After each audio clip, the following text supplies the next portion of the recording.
Welcome to Freya's Fairy Tales, where we believe fairy tales are both stories we enjoyed as children and something that we can achieve ourselves.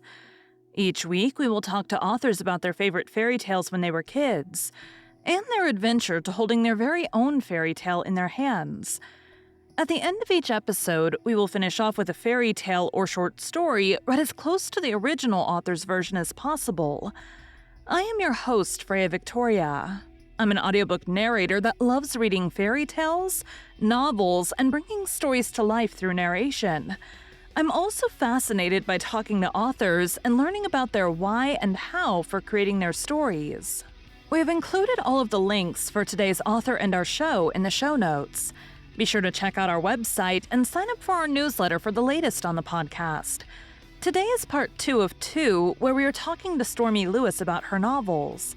After today, you will have heard about writing since she could put sentences together, getting in trouble in school for writing longer stories, life being bipolar and using that to fuel helping others, pulling out old stories you've written to write your novels, learning how to market your books in a way that works for you, unique ways to create your characters, and her advice to do things your way so you enjoy the process more. Birth of the Legend. The disappearance of a college student marks the beginning of a new game, one that Algos had carefully orchestrated before his departure. Little did Claudia Hayes know that when she woke up, her life would take a twisted turn.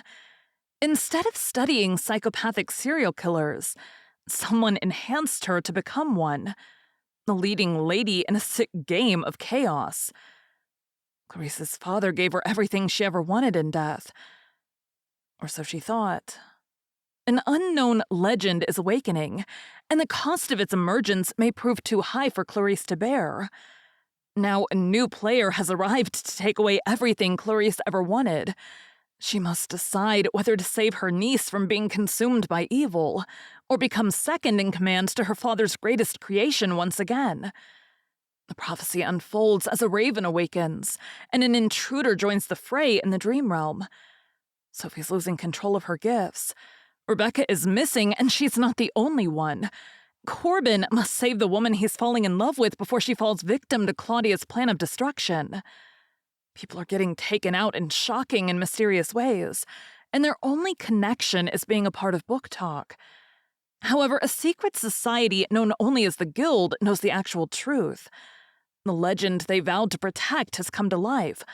But as the Guild's corruption threatens to consume the realms with pure evil as Claudia's plan develops, the only hope is for the few members left to survive the ultimate battle.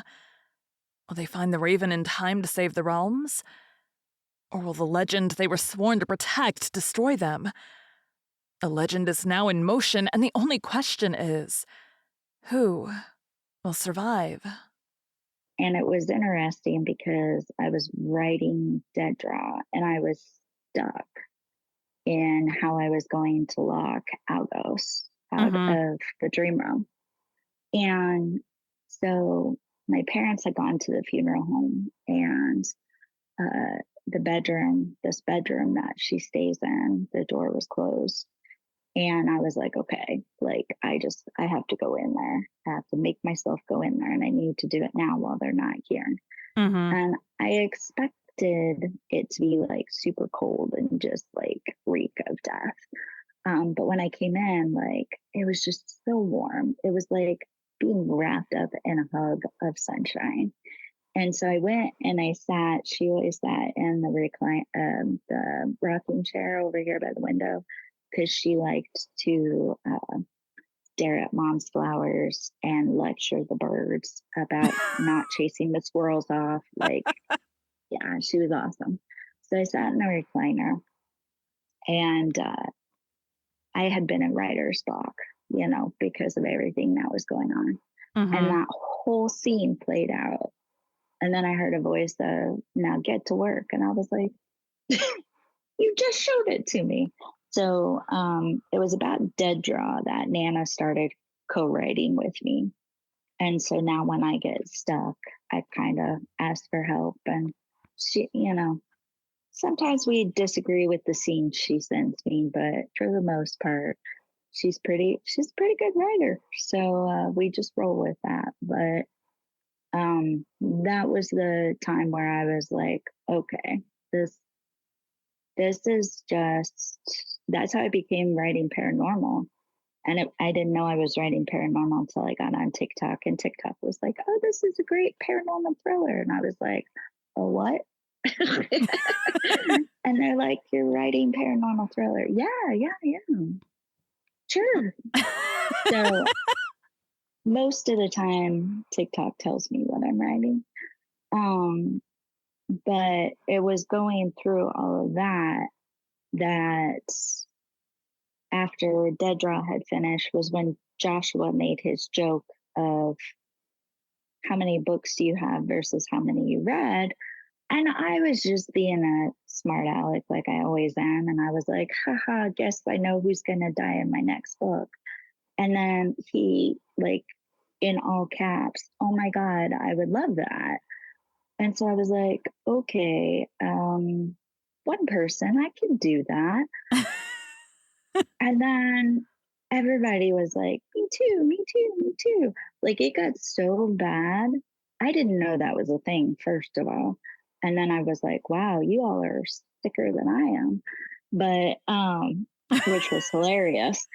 And I had to make a Google Doc so it would fit into because I had over 200 people apply, You are not the giving first author that I have talked to that had the other one was writing a story for school, and the classmates were like, "I wanna die. Can I pick how I die?" And then her teacher's like, "This is so morbid." And she's like, "Well, they all agreed to it." Like yeah, I mean, you're given consent, but that was the thing. I told them, I was like, you don't get to tell me, like, you just get to give me generic information, but you Mhm. don't get to tell me how you're going to go because I wanted to really play with it. And some people, like Amanda West, is allergic to the sun. And I was like, going in a tanning bed. Love it. So, like, some people gave me stuff without realizing they gave me stuff. And Mhm. then other people, I had to get creative, which apparently I got a little too creative because, like, Nikki Johnson said she still hasn't ridden on the back of a motorcycle because she rides on the back with her husband. And she hasn't done that since she read How She Went on the book. And I Or was you like, get okay. ones like me, and I'm literally like, "Do your worst." And I got a lot of those too. And I was like, okay, listen, be careful what you ask for. And then, I got the migraine and I've had it for almost 2 years at this point. And I was bummed because I was really knocking out at least 2 books a year. Mhm. Um, and then with the migraine, I'm down more than I'm not. And so it makes it very difficult to write when you can't even sit up and turn on the light. So I I had a much harder time getting the enhancement out. Well, it's not the enhancement anymore. It's Birth of the Legend. Um, so that took a whole year to Mhm. get out. So my writing really slowed down, and I used to get really frustrated with it. And then I just figured, my body's making me kind of slow down a little bit, Well, I mean, you and I look at needed to too what, listen to like, it. trad publishers do. You're looking at a book usually, like, depending on how long of books they write, usually once a year or every other year, Yeah, or if you look at George R. R. Martin, that's like 1 book every 10 years or something, like, right. so Well, yeah, and my dad's a huge Stephen King fan, so we always buy his book every whenever it is September, October that he publishes. So Mhm. yeah. But I also only have about 20 years, give or take, left. Um, with the bipolar disorder, it's like Alzheimer's. So eventually my brain will kind of take over and I won't be able to function as well. Mhm. Plus, the Alzheimer's and the dementia does run in my family. Mm-hmm. So, based on all the tests they've run, it'll be about when I turn 65, and I'm 43 now. So, that I won't be able to write anymore. So that's what was really stressing me out was I want to write as much as possible. And then suddenly I got knocked down to one book a year. I mean, And so, realistically, too, that's all guesses. For all they know, all this writing is going to keep your brain active and alive for longer. So, and that's that's kind of what I'm hoping because they do say, um, as a sign language interpreter, like the more you can keep your brain going, hmm. the less the Alzheimer's and the dementia kicks in. That's why, like, before she got so bad that she couldn't hold the cards anymore, we would play rummy with Nana, Hmm. and she would cheat her butt off because that's what she's good at. And so, like, it always keeps you guessing because, yeah, and she was the sweetest woman on the planet. But talk about a shit talker during cards. That's Like, that's my whole family too. So, like, I get it. I was like, dang, Nana, what happened to the sweet little old lady? And she was like, not when I'm playing cards. And I was like, okay, ma'am. So then typically, next I would ask about audio. So we got connected through the Femme audio takeover, the first one that happened, and you had me do Yes, clips from each of the 3 books that were released at the time. yes. I don't know that I ever propositioned you afterwards. I don't remember how it came about that, like, I ended up narrating your audiobooks, but I just No, remember, like, I was doing very them. excited because you did preposition me and it was something that I really wanted to do, but I didn't think was ever going to be possible because I always believe and paying people what they're worth. Mhm. And so I knew it cost like $5,000 or whatever it is to narrate a book. And um, most people didn't want to do the royalty share. And so when you offered that, that's why I was like, I feel bad because like you wouldn't get paid what you're worth. And you were like, no, I do this for people like you. Well, and your books would And I never was have like, cost 5,000 even if you were paying me out of pocket. Like, I don't know why everybody throws that. I think Paige just did a video this last week about that's like the number that publishing houses throw out to like scare you into signing with them to do your audiobook. Where like realistically, your books are like what, 12, 13-hour audiobooks. That's like maybe 1 or 2,000. It's like the like standard rate is like 250 an hour, like yeah, for each finished hour. So I can't math. My brain is still sleepy. it's okay. But 250 times 13 to 15 hours is not 5,000. So Right. I mean, but I still am on the ramen noodle diet college, like, because I think I will forever be the trailer park girl. But when you offered that, like I cried all that day. I was like, she's the nicest person on the planet. And I was so excited. And then you did the first one. And I'll admit, I've been a bad author. And well, because I keep telling me, I'll remember, and then I don't. Like, because after you sleep from publishing a book, you think you'll remember all of it, but you mhm. don't. And by the time the story had changed, because all of Book Talk was now creating my stories, um, I started to feel like the key wasn't as strong of a first book based on where we're at now. Mhm. And then you read it, and I fell in love with it all over again. And I was like, no, no, this was not a bad first go. Mm-mm. Like it It was a was good pretty, introduction to the characters. yeah. And so, like, I really did. I have fallen in love with that story all over again. Protector. Although I do have my notebook and I'm making little notes of, okay, we still need to close this because I kind of just have Left it open. ADHD around it.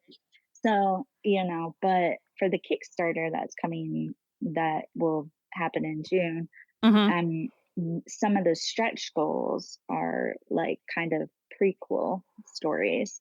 Mm. Um, so some of that will be covered in that. So that'll be good. So, but So yeah, now and what was it like hearing so, like, the little snippets that we did for the Femme audio takeover are obviously, little tiny snippets. What was it like hearing, all your character well, and you, I did totally different than any other author because I sent you, like, a shopping list of voices. I have so much fun shopping for voices.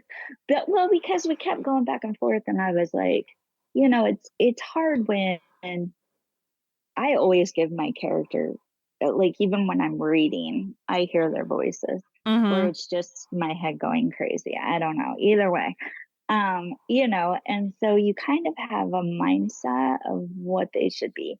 And there was, I forget which character it was, It was but James. James was the first one. James. And I was like, because you were just so calming. And I was like, he sounds like he's like 40. And you were like, what? And I'm like, I know, but he sounds like, and so you were like, okay, fine, here. These are all the voices I've had. And I swear, like, I was giddy. My dad was like, what are you doing? And I'm like, shopping for voices. And he was like, what? And it was like, I would go, there were a couple that I had to go back and forth, but it was so much fun going, oh my God, that's Mario. Oh my God, that's Corbin. Like, it really was the Wait till funnest you way. listen. Wait till you listen to the bonus chapter at the end of The Protector, because I got there and I'm like, Corbin and Mario sound almost exactly the same. So, like, trying to do this, like, bonus chapter where they're, like, so similar in voice, I'm like, you gotta drop Corbin down a little bit more so you can tell the difference. But like, it really was the best. I hate shopping, but that was the best experience I've ever had. Was listening to these little clips. And then because you had given it to me from that novel, I told you, like, I'm trying to guess if that particular novel was like, I was like, I hear the dance terms. So I was like, are they dancing? No, well, no, they're talking about unaliving. Okay. Now, like, I'm trying to like guess the story as I jump voice to voice. So that was kind of fun for me too. Well, I actually sent you voices from two separate just books that I had Right. done that had a ton of characters. So some of them may have had character overlap, like the characters sound the same. But like I had done so, like I think each of those books had over 100 voices that I had had to voice for them. So I'm I like, know, and here's it was two awesome. massive, massive groupings of voices that might have overlap, but massive groupings of voices. And I love like jerk voice one and jerk voice because I was like, I have a lot of jerks. Let's go. Like, it truly was. I hate shopping, and that was the most fun I've ever had shopping. Yeah, and let me tell you the Jerk Voice 1, 2, Male 1, 2, that the series that came from, there are so many speaking characters. I have, like, a spreadsheet with a grid of what characters talk in the same scenes so that, like, if one character only talks for, like, 1 or 2 chapters, it's gonna get one of the numbered voices. It'll get one of the jerk or the male or the female numbered voices, and then I just kinda, like, cycle through as I go. Yours my general rule of thumb for that series was if they talk in less than 5 chapters across the trilogy that I have done so far for that one, I'm like, they don't need a, unique voice. They can just share a voice with other not unique Right? characters. So it may be weird that I named them Jerk Voice 1, Jerk Voice 2, but if it's like a guy kidnapping her, I'm not going to give it some like nice fatherly Oh, voice. It'd yeah, be weird. no. It was so much fun because I have snotty characters too, and Mhm. I was like, yes. Like, it was awesome. It was the best shopping experience I have ever had, and Now I still pull it up to listen to it because it's fun. Now, by the time this time airs, you will have book 4 will be released. So what is book 4 is the big one that everybody applied to be unalived in. What comes next after that? So it'll be Reign of the Raven. Now, this has been kind of a fun experience, but being bipolar, like I had a librarian that let me hide in the library to not be bullied at recess and things like that. Mhm. And when I was, because again, I didn't know what was going on, but I would like go nights without being able to sleep. So I read like just to pass the time. Mhm. And so I really love because in book 4 we learn there's a legend and there's a raven. Because I one of the many rabbit holes I went down, everybody was talking about a spirit animal. And so my birthday is in November and the spirit animal is the raven. And I was like, "Oh my gosh, that is so perfect because they can cross between the living and the dead and yada, yada, yada." But there's a guild. So the book talkers, because I was like, there has to be a reason why they're all just getting offed. So, and then Nana gave it to me and I was so excited. And I think it really honors the book talk community and Nana and like anybody who loves books. So basically, the book talkers that are being unalived are it's kind of like never ending story. When you read the story, it gives it life. Well, when Mhm. they read the stories, it gives the realms, the many realms that ev- exist, their life force. And so that's how these book talkers have all this power, is that they read so many books and but they're real mini worlds, they just don't know it, and so they're giving them the life force. So in the last one it's really going to be a wrap up of that power, what causes it, why the legend is what it is, the Mhm. raven's purpose. Like, it's going to give closure but also honor everybody that loves books. Cool. What is the best piece of advice you've ever gotten for writing and the worst piece of advice you've ever gotten for writing? uh oh, you're terrible. No, I'm kidding. Um, the best piece of advice was, it really was, like, especially when it comes to both writing and marketing. Uh, I told you I was trying to do what everybody else was doing, and it Mhm. was not, it didn't felt right. Like, it was not me. And it was kind of funny when I just was like, okay, I am now a serial unaliver somehow.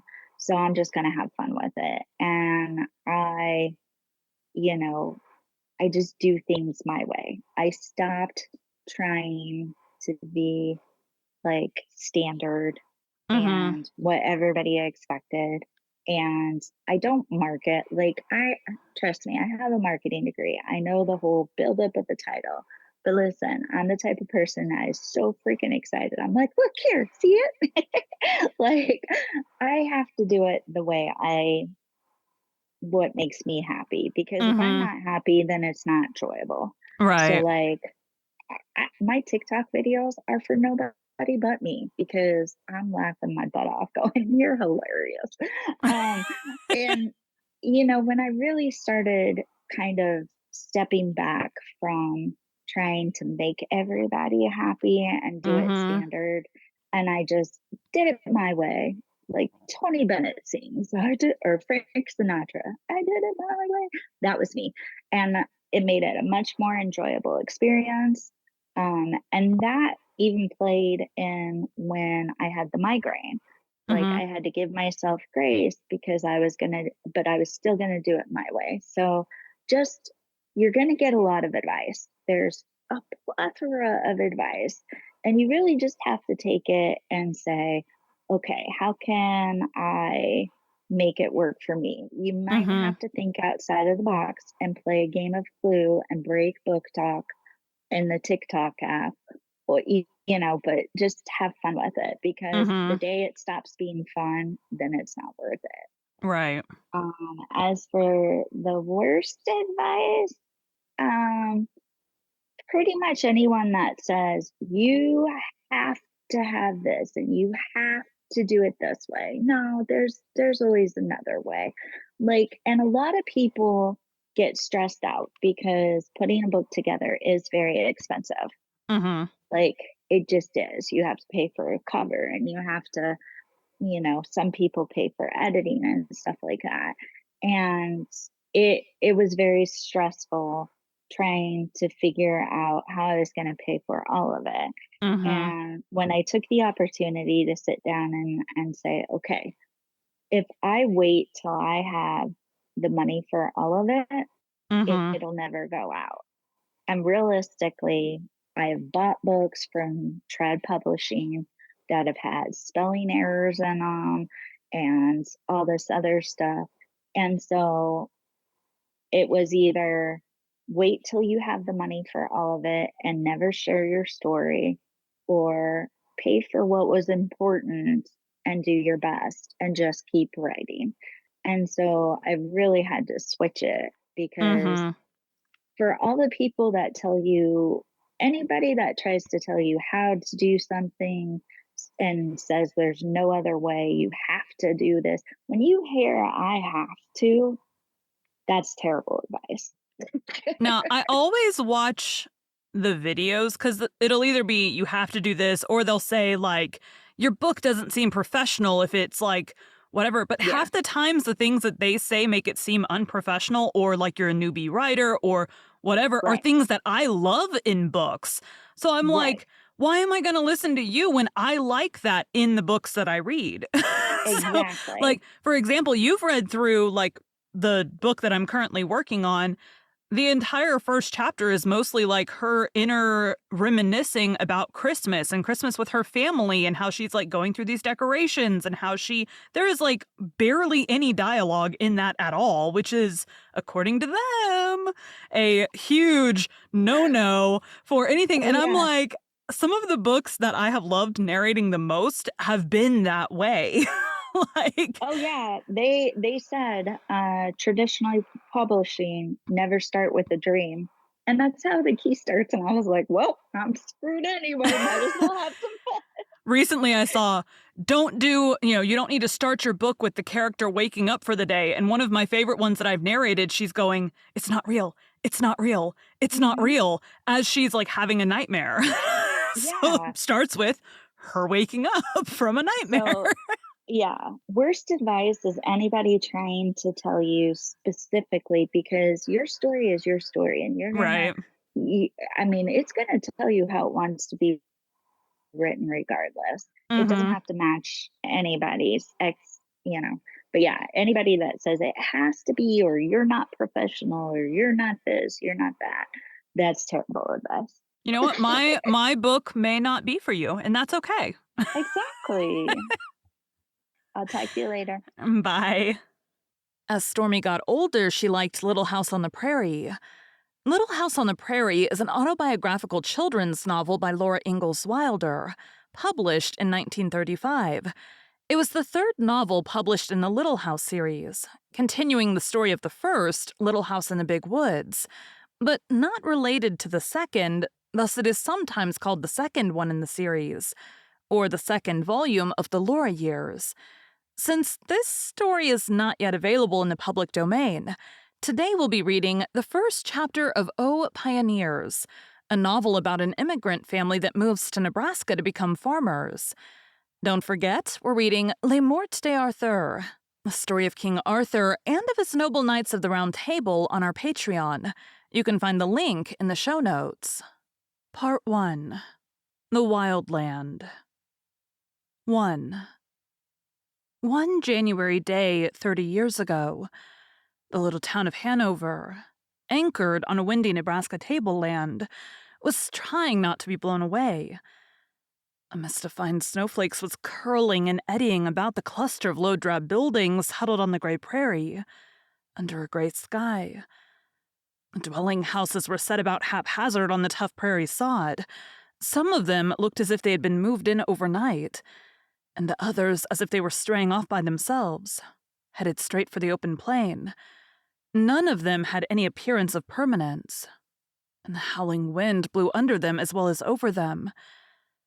The main street was a deeply rutted road, now frozen hard, which ran from the squat red railway station and the grain elevator at the north end of the town to the lumber yard and the horse pond at the south end.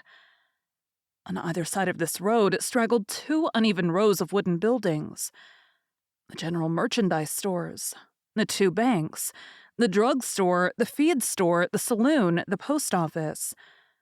The board sidewalks were gray with trampled snow, but at 2 o'clock in the afternoon, the shopkeepers, having come back from dinner, were keeping well behind their frosty windows.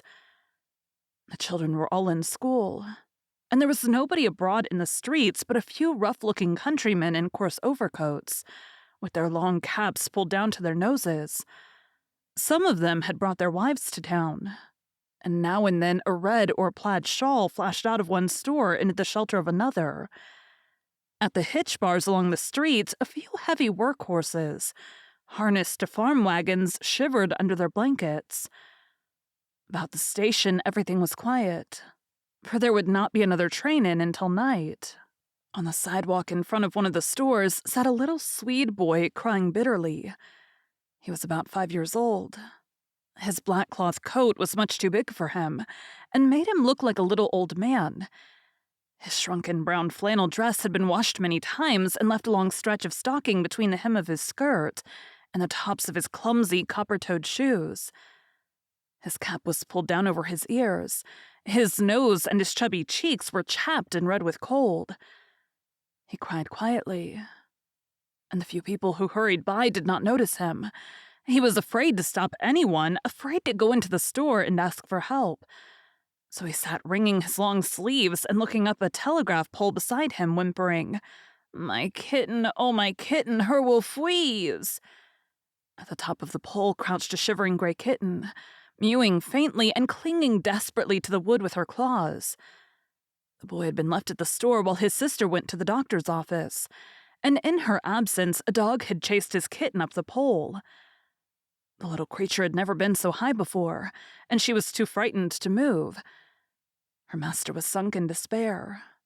He was a little country boy, and this village was to him a very strange and perplexing place, where people wore fine clothes and had hard hearts.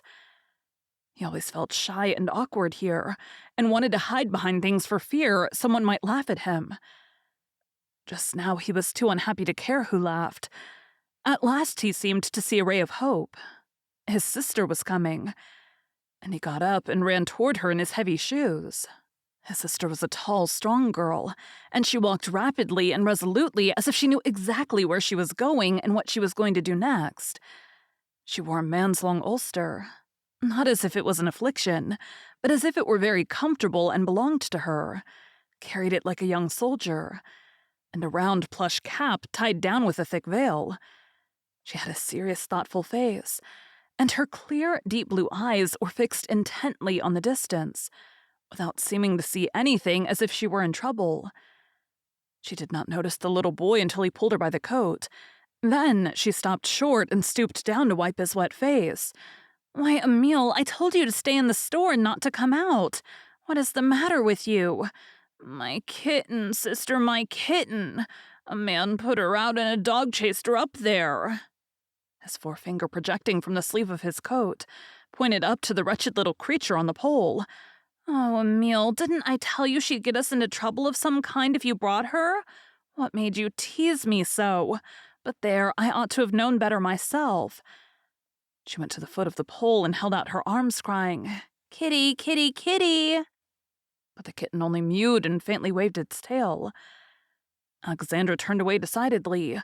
"No, she won't come down. Somebody will have to go up after her.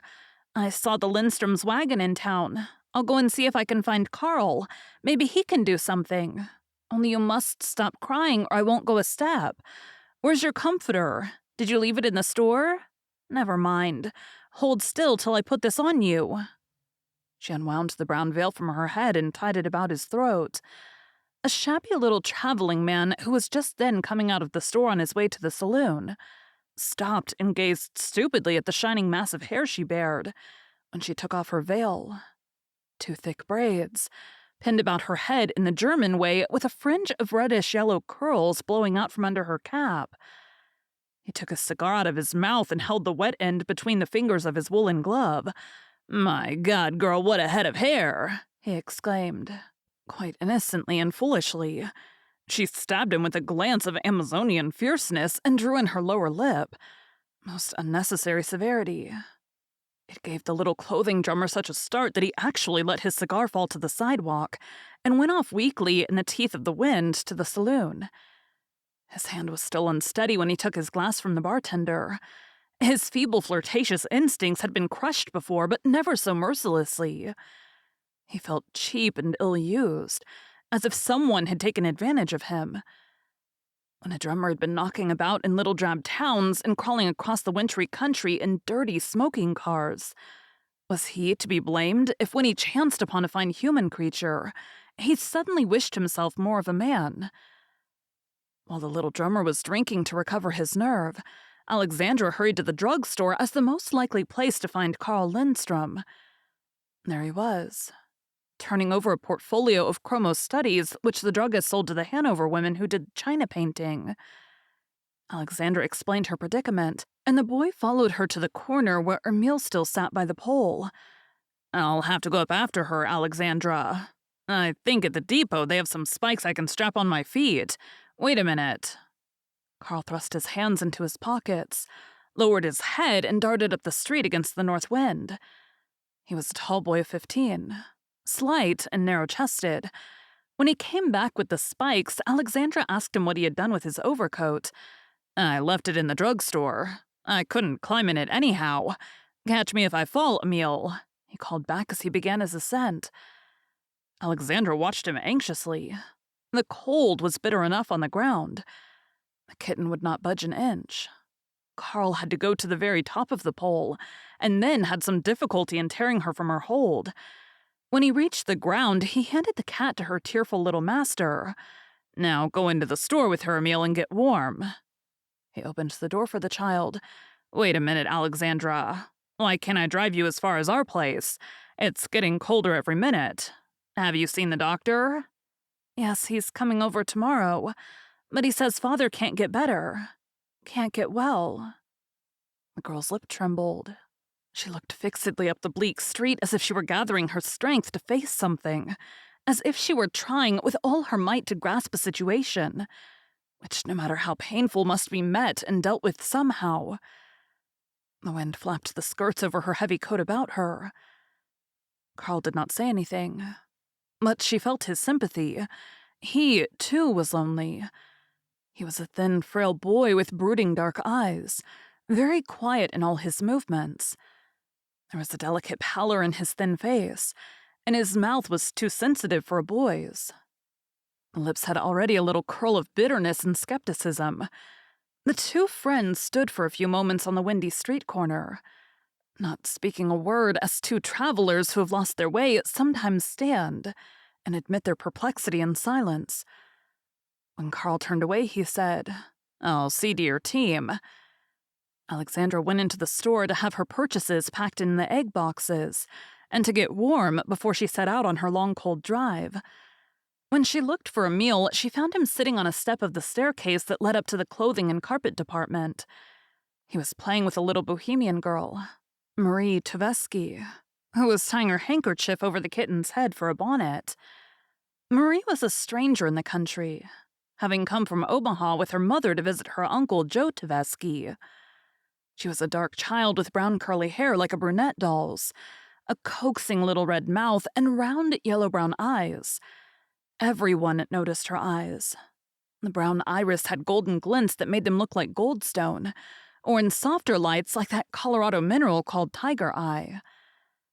The country children thereabouts wore their dresses to their shoe tops, but this city child was dressed in what was then called the Kate Greenaway manner, and her red cashmere frock, gathered full from the yoke, came almost to the floor.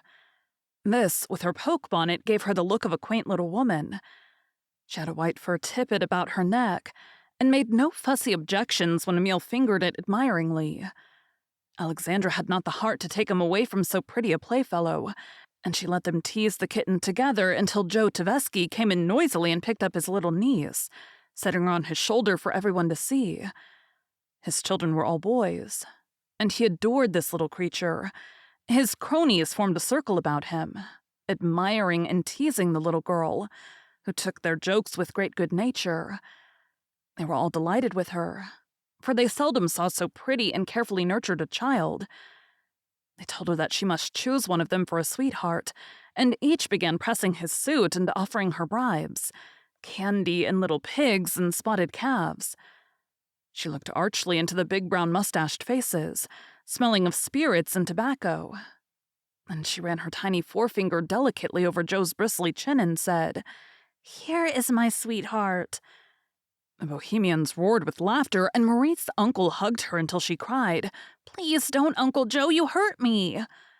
Each of Joe's friends gave her a bag of candy, and she kissed them all around, though she did not like the country candy very well. Perhaps that was why she bethought herself of a meal. "Let me down, Uncle Joe," she said. "I want to give some of my candy to that nice little boy I found." She walked graciously over to Emil, followed by her lusty admirers who formed a new circle and teased the little boy until he hid his face in his sister's skirts, and she had to scold him for being such a baby. The farm people were making preparations to start for home. The women were checking over their groceries and pinning their big red shawls about their heads. The men were buying tobacco and candy with what money they had left, were showing each other new boots and gloves and blue flannel shirts. 3 big Bohemians were drinking raw alcohol, tinctured with oil of cinnamon. This was said to fortify one effectually against the cold, and they smacked their lips after each pull at the flask. Their volubility drowned every other noise in the place, and the overheated store sounded of their spirited language, as it reeked of pipe smoke, damp woolens, and kerosene. Carl came in wearing his overcoat and carrying a wooden box with a brass handle. "Come," he said. "I've fed and watered your team, and the wagon is ready." He carried Emil out and tucked him down in the straw in the wagon box. The heat had made the little boy sleepy, but he still clung to his kitten. "You are awful good to climb so high and get my kitten, Carl. When I get big, I'll climb and get little boys' kittens for them," he murmured drowsily. Before the horses were over the first hill, Emil and his cat were both fast asleep. Although it was only 4 o'clock, the winter day was fading.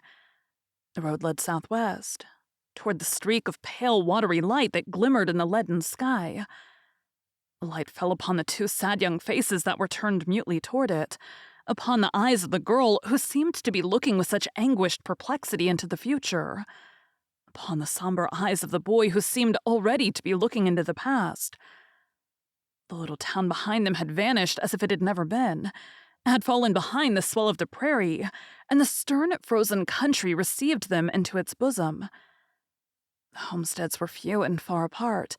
Here and there a windmill gaunt against the sky, a sod house crouching in a hollow. But the great fact was the land itself, which seemed to overwhelm the little beginnings of human society that struggled in its somber wastes.